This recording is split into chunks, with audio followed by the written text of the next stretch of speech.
Good day everybody, it's Saturday and we're knocking out some of these projects. I got a video I'll load later. It'll be the $100 lawnmower put back together. I bought that thing, needed a bunch of work, and did some welding on the deck, but that'll be another video. It's a little bit long. Today we're just going to be talking about on my first few bit of content was some projects that needed to get done. One was the carburetor on my daughter's four-wheeler. Now that I got that lawnmower fixed up, I can move on to this right here. And let's flip the camera around. So here it is. That's the Kawasaki Bayou 250. The 225 is the same. I can't even tell the difference in the motors, but there's some big old wasps flying around. So anyhow, got the carburetor already off. I'd started this project before I started this channel. And so it actually took several weeks to get one single part that I needed in. And I'll show you. Let's walk in the shop here.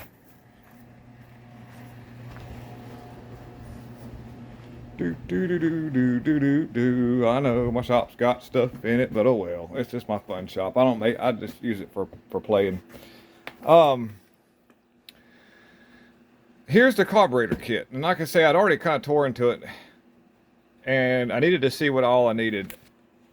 Old gas. I don't know. I don't trust this float. So I bought it. This is what I was waiting on for a long time. And that actual kit. I don't need half of this stuff right here. You could, if you look online for this particular four-wheeler, and other carburetors as well, there are different kits that have different stuff in it. Well, what this carburetor was doing, if you left the fuel on, it would start to drip out of the overflow, the little hose at the bottom. Let's see if I can find the fuel bowl is right underneath this other toolbox here. All right.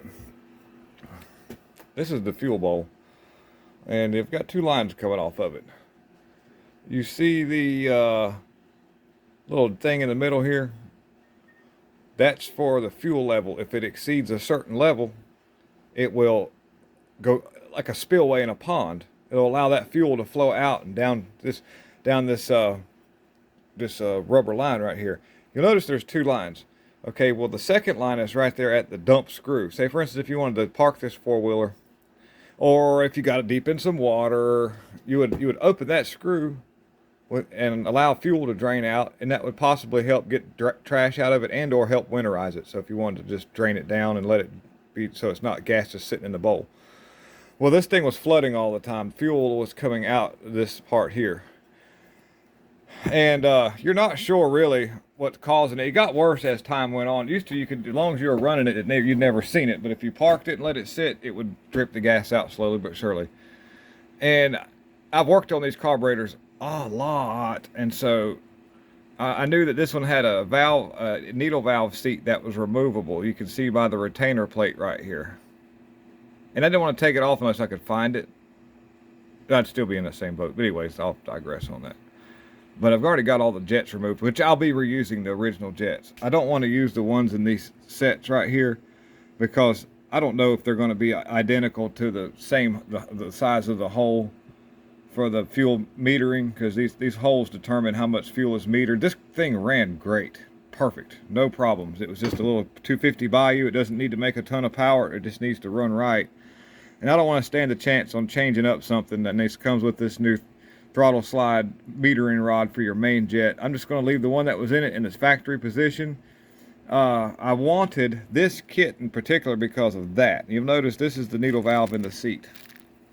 So what we've got here is you've got the needle valve, this little silver thing with the rubber tip, and you have the seat, which is this brass thing, which you notice an O-ring surrounding the part that slides in to the carburetor.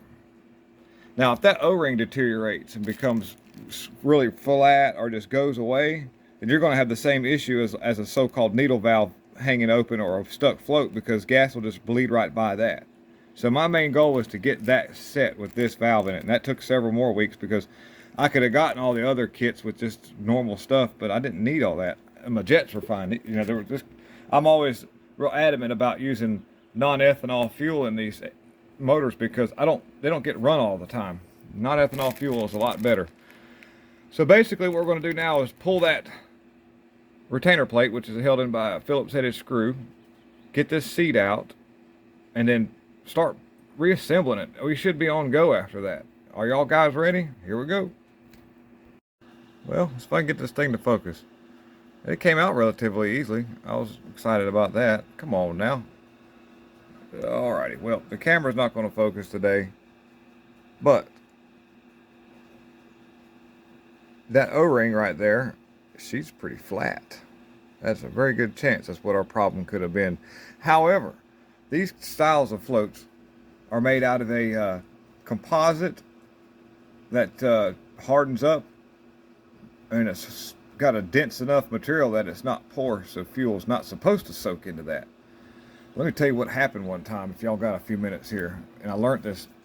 I had a generator I was working on. It was an old generator. Matter of fact, it's over here in the corner.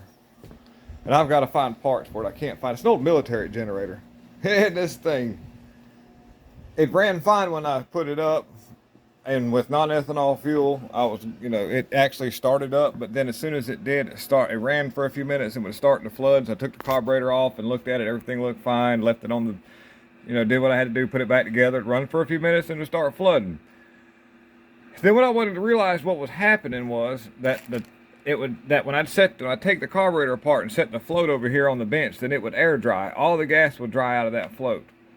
Okay, so when I put the carburetor back together, the reason why it would run 5 or 10 minutes really well and then start cutting up and start dumping fuel is because what was happening is it just took that long for this material to soak up the fuel. That ran me in a circle a long time ago. I can't. It's an old military generator, and I cannot find parts for it. But I won't get rid of it because I'll never know when I'll run across a new old stock set because of the type of motor that's on it. So what I'm getting at is these have the same type of floats in automobile carburetors and a lot of carburetors that had, So what would happen is that would get, like I say, would get gas logged, water logged, whatever you call it. And it would take a few minutes. And I learned that. And then, so this is supposed to be the replacement float. We'll check the clearance on it and see if it works. But that's what it called for as far as an aftermarket part. I don't know. We'll see. It does have a little tab where you can bend it to adjust it. So that's nice. But this O-ring right here could have been the culprit, because it's flat and it looks really bad. And that O-ring slid in. That's what retains. And the fuel is controlled by this needle valve with the floating. When I get the carburetor together, I'll show you guys. So let me go ahead and do some cleaning on it, and then we'll start assembling it. And then, yeah, we'll see how it goes. So here I'm going to show you a couple of things. I hope my audio is okay. I've had to tip my camera a certain way. When I say camera, I mean my cell phone that we're using to do this video. But I want to run over a few doodly dods about how, what you want to look for whenever you're using brake cleaner to clean these ports out. So let's see if I can make this happen here. So you'll see that you have this several fuel coming in from your needle valve, main fuel jet, your high side fuel jet when you're under load. You have an idler metering jet, which actually provides a little bit of fuel as well. You change any of these, it changes everything. So these all have to be cleaned out really well. You can see in the very center of that hole that one is opened up. Now you won't see much in line with that. Oh, well, we can. Okay, good. Yes, it's actually, we got good light. You can see that hole's opened up. Now I'm going to show you in the hole in the venturi of the carburetor here. Let's go in here. Now, first thing I'll do is I'll take my brake cleaner and I'll shoot through here. Let's see if I can turn it. See that coming through? Alright. You want that to flow pretty well. I'm going to show you a trick that I use for these things too, by the way. Here's the little idler or medium jet, whatever you want to call it. Now you're going to see it come out of two places. See that? Comes out of... There's two places that's coming out of. It's coming out of that idler jet hole at the very bottom, and at the mixture screw right here. Okay, so that's opened up and clean. This carburetor wasn't dirty anyhow. I'm just kind of giving you a rundown. See this little hole right in here? That hole is part of the choke. And what that does is when this thing's sitting at an idle, that plate, that little slide is all the way down. It allows vacuum to be, I got it back, well, this end's actually aiming towards the engine, so air will go this way. Notice this formation right here, and you go to this, that's an air bleed jet hole. So in other words, when you pull up the choke, you pull that piece up, it actually allows air to easily flow through here and then pull fuel from this little doodad right here. I'll show you. Which is in the fuel bowl, by the way, in case you get it lined up. It should come out. There you go. See it come out of the choke hole right there. And I should be able to see the same thing right through here. I don't want to squirt my camera. Yeah, there we go. Notice it coming out all the way out the other end here. It's coming out of that little hole that's down in there. So that's good and opened up. That's really nice. We don't have to do a whole lot here. And so just basically what I'll do after, since I've done that, just to ensure I've got stuff out of there, I'll take this little air nozzle and put it on my air hose, and I'll go around and blow all those little holes out. Now to get this looking really nice and pretty, or prettier than what it was, which is actually not bad, I used your stuff you'd find at a grocery store. Comes in sheets like this, and I can rip me off a little corner of it, and then I can stuff it in the hole. Then I can take something that's not too wide and I can just turn it and kind of hone that out, because it was kind of fuzzy looking just from the gas getting to it, or just ethanol fuel that was running at one time probably. So let's see here. Well, I have a trick that I wanted to show you guys. Let's see.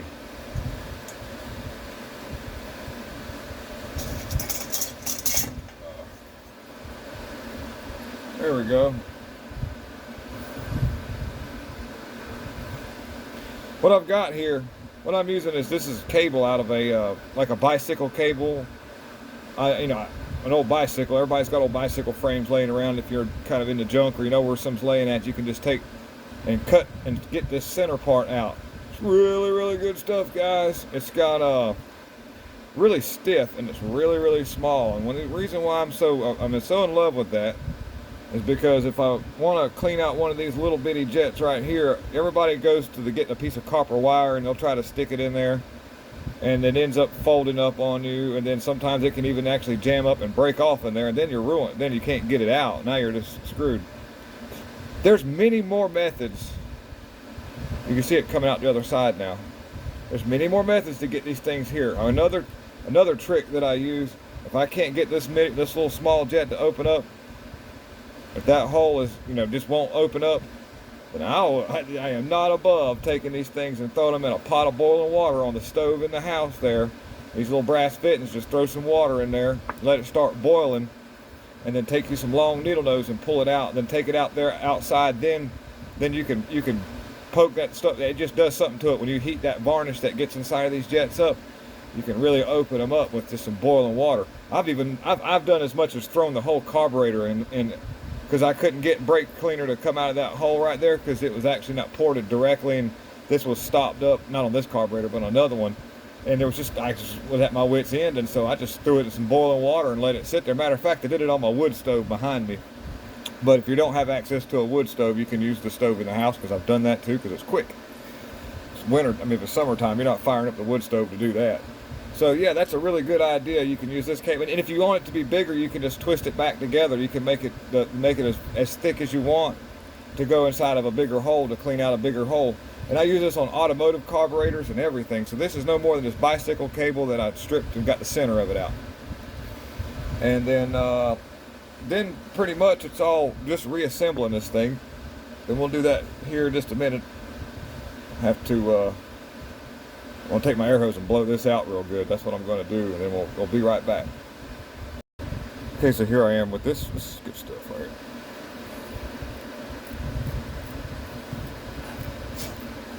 Neighbor dog's coming in, but you can't see him. I've got my phone propped up, but he's going to join us in here. Hold on. There's neighbor dog.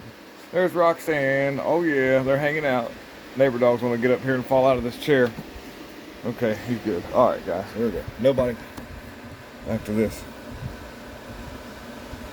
Hey, Roxanne. Hey, girl.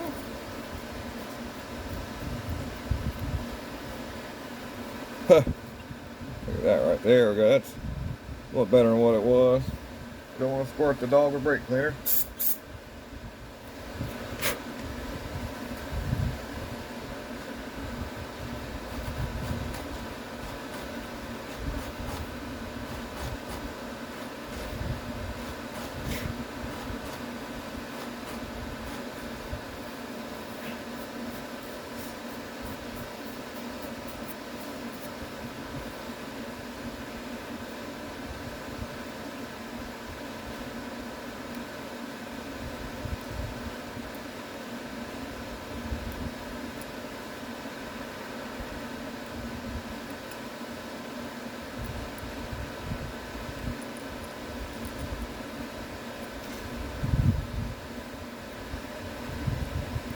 Don't have any music playing in the background like everybody else. I can go.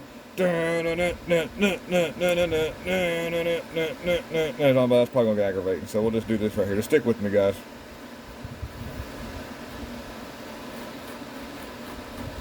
I can play air guitar, but then I wouldn't be able to do this. All right, there we go.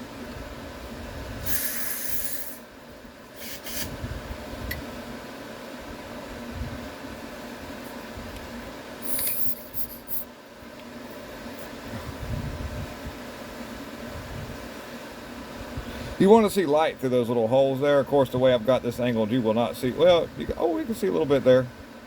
Yeah, you want to look up there and see the light through there. Like I say, I did earlier, you seen me go take this thing and just go on in there with it. And then, you know, of course, if this was a dirty jet, we'd really be working on it hard, but we don't have to do much here. Twist and turn a little bit. I have new jets in that set that it gave me, but I really want to use the original ones because I feel like I would have a better luck in not having anything change. There's a chance they may have changed something in that set, not much, but just enough to where you're like, this thing doesn't run like it used to. It always ran really good other than the flooding issue that occurred later on due to the ethanol fuel. And you can see we've got some parts to put back in it now. We'll start from the bottom up. Well, get into this thing eventually.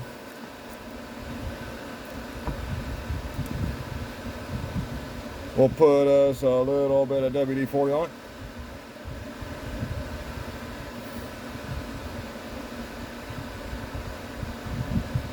Slide that down and all. It's got a new O-ring. You know, I don't know if you remember earlier in the video, but we'll look at that again just to remember this thing was really flat. Gas will go right by that right there. Even though the needle valve comes up and stops the flow of fuel like it's supposed to, it'll just go right by that O-ring. And then we're gonna put our retainer plate back in. We'll clean this up just a better.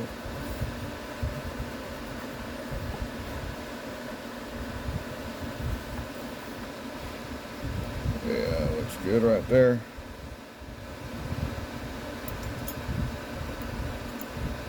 And that retainer plate actually goes a little bit more than just retaining that. It actually is there to, it'll keep a little bit of slosh from occurring too. The way it's designed, it goes over,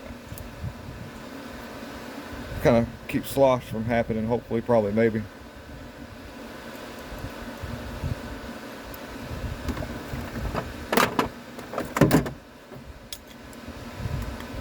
Big old screwdriver. Then next up, we've got our Nadal valve. Now, I'm using this aftermarket float. I hope it gives me good service. Factory stuff is the best, but I couldn't find an original factory part. So what I'm gonna do is put this on and check the level of the float.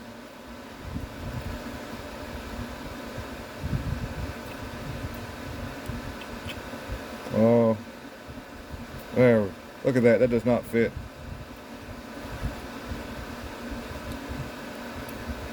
Okay, well that's a good example of why I like to use the.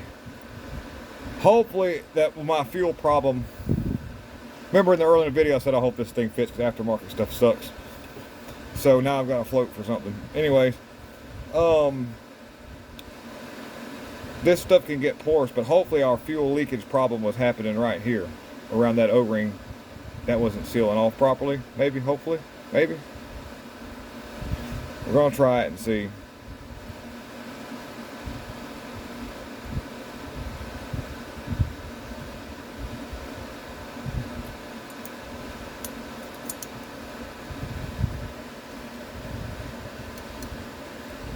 To me, that's a little bit high.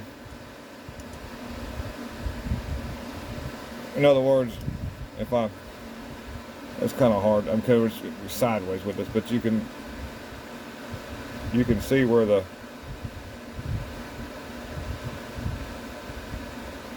we're going to change that a little bit and see what happens here. And you can do that.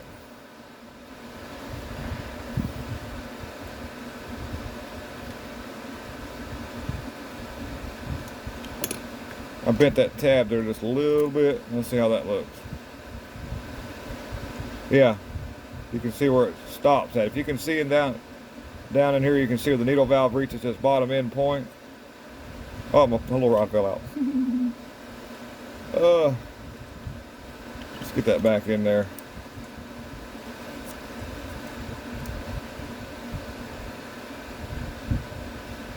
Yeah.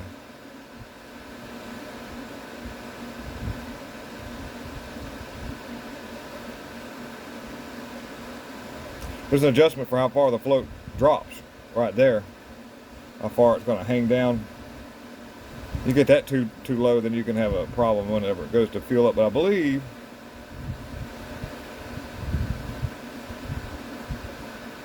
that'll work right there. We'll try that. Next up is this little doodad right here, with just our little small, medium, or idle mixture jet.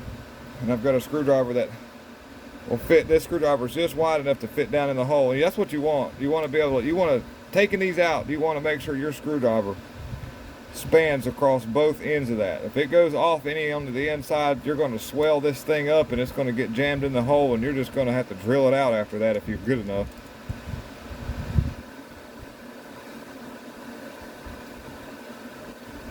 A lot of times that happens. It's no good. Not a good sign.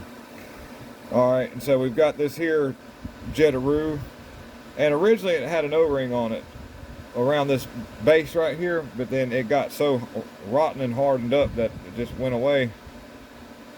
We're going to see if this O-ring kit came with several different O-rings, so we'll see how this goes. I don't think that's the one I want. I don't know. Huh. Kind of looks like that fits pretty good. We'll run it. We'll see how it goes. We'll try it. It's a little wrench now.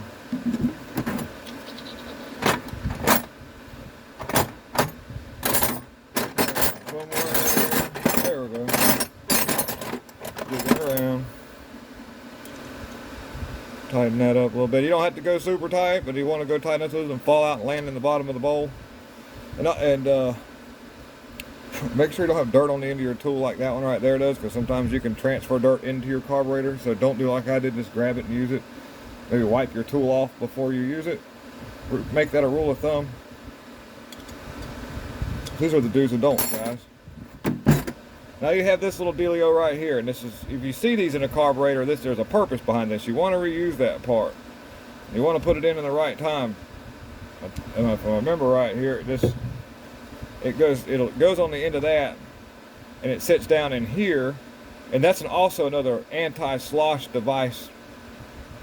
What it does is it keeps fuel around this jet right here. If you turn sideways or bounce along on a trail, then your gas can jump around in the bowl, and then you'll have an inconsistent running engine. It gets weird after that. So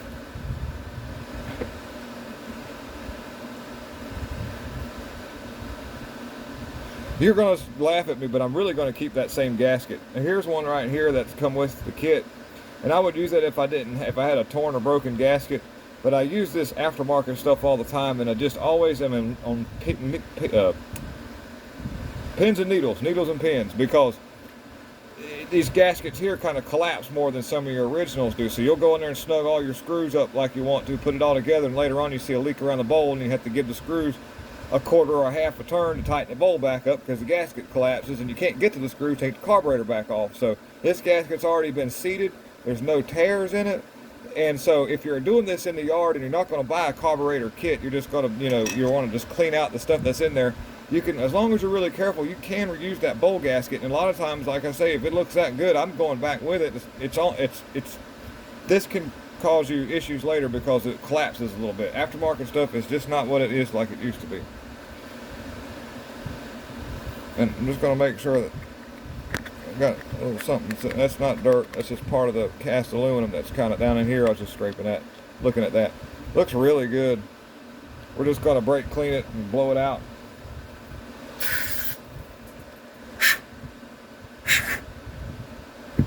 Yeah.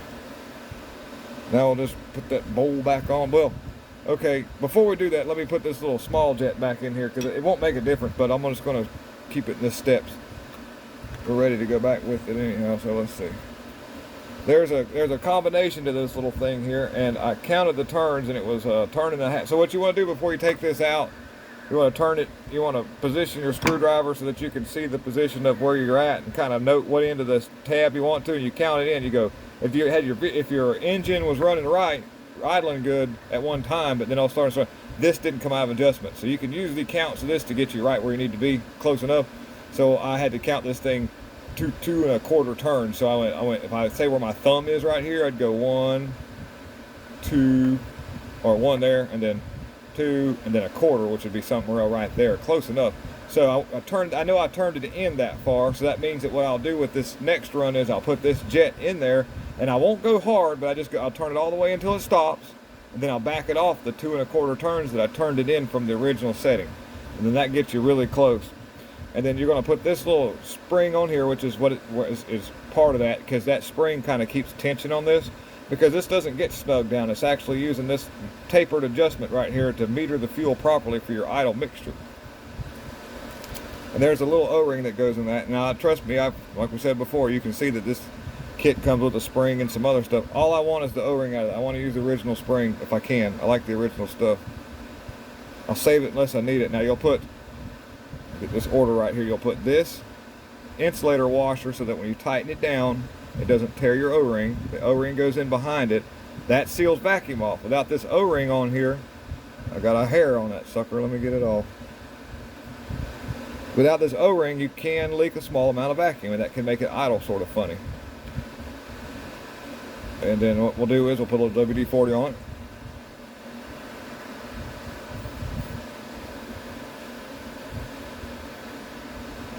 Alrighty.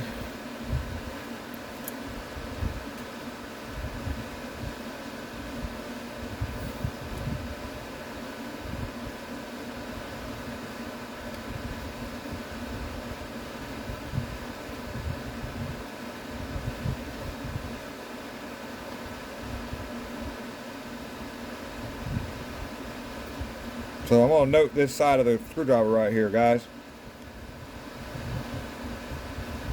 1,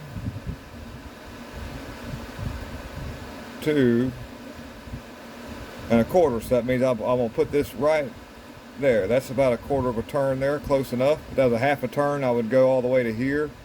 But we're going to go a quarter, so we'll split the difference right there, and that should get us running and up. And then I've got a screwdriver that I can get in there and adjust it if I need to. But I think we'll be all right, because that's about where it was at. But you can, oh, what a cool design this thing had. This had a little strainer that goes in the actual fuel input. I'll show you in a second. Bolt this bowl on right quick, guys. Yep.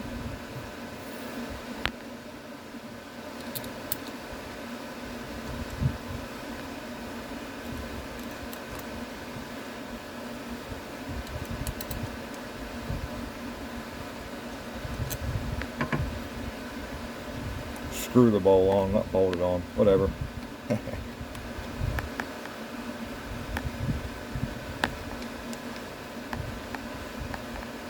Just run the screws. I go kind of across from each other.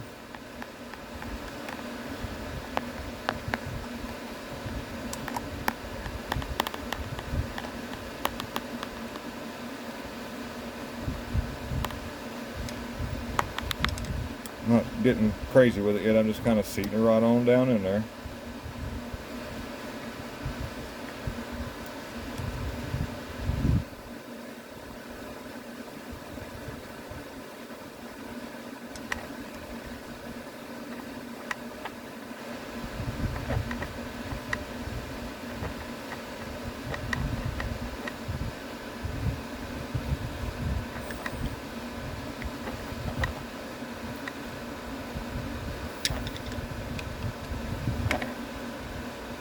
I'm getting a little bit aggressive with it, but not bad. It doesn't have to be. We don't need a 1/2-inch impact gun. We don't want them falling out.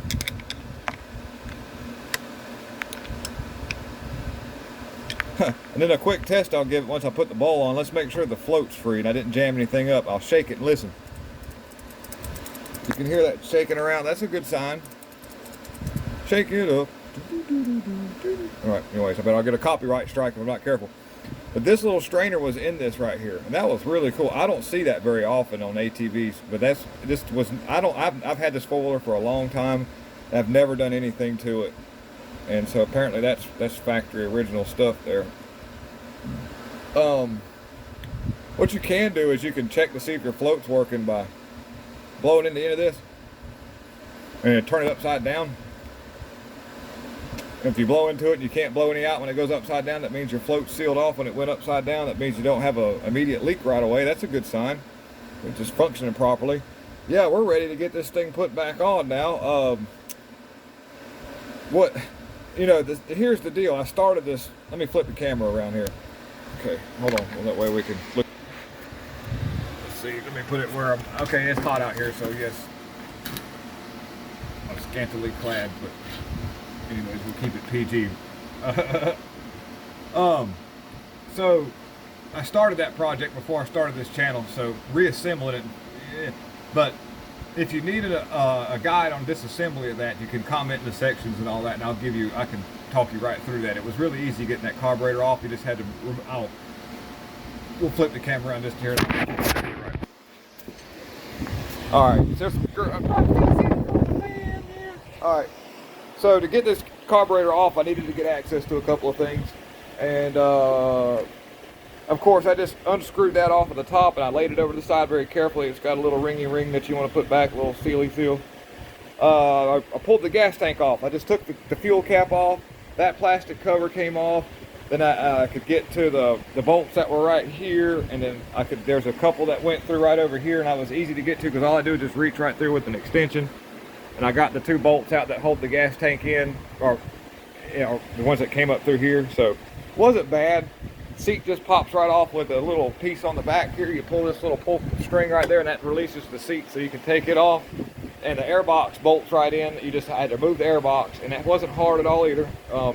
This is actually a relatively simple 4-wheeler to work on, but all these new ones have so much plastic to take off that this was a blessing to be able to work on this one, not have to go through a whole bunch of stuff.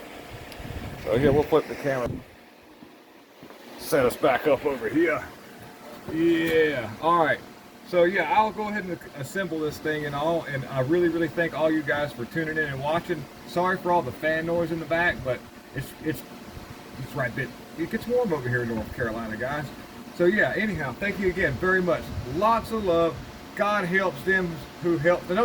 God helps people who are helpless, but God will look at you if you're flopping around and won't try to do anything for yourself. That's not helpless. When you can do stuff, you can do stuff, but don't sit there and let everybody try to do everything for you. Stand up and help somebody if you can. God loves that stuff, and He looks on it with a great passion. So thank you again. Lots of love. Take it easy, guys. I am out.